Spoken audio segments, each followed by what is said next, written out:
Hello everyone, this is our last video for unit conversion, and in unit conversion this one we're going to be changing meters per second all the way into kilometers per hour. Before we start, we're going to continue on with our same thinking. We're going to set up our ratios and we're going to use our identity property in order to make a substitution and solve.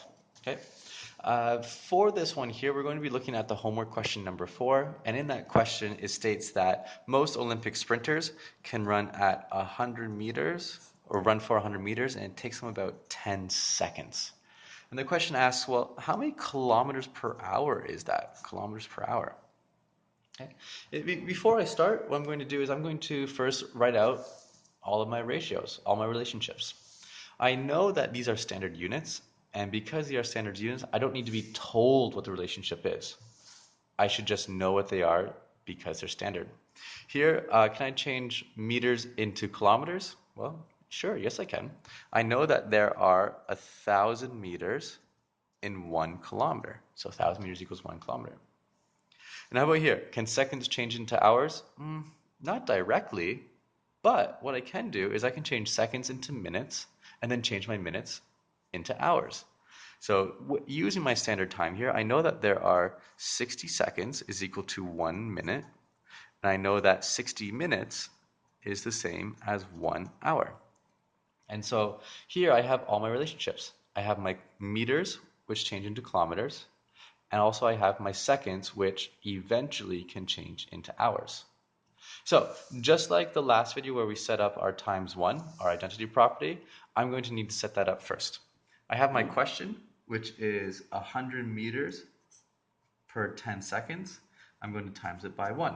Remember, if I times it by 1, does it change the value? Absolutely not. I'm going to times it by 1 again. Well, how many times do I need to times it by 1? Well, let's see.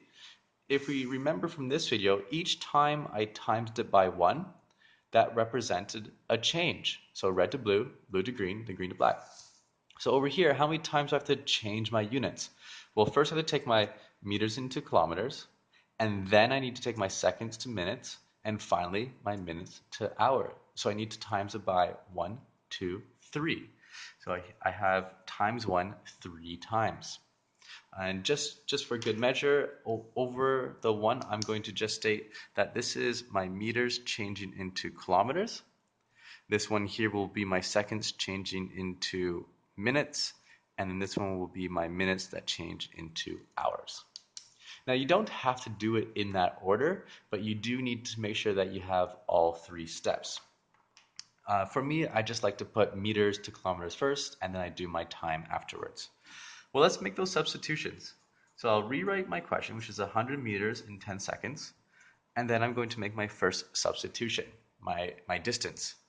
My substitution, I have my relationship up here, which is 1 kilometer is the same as 1,000 meters.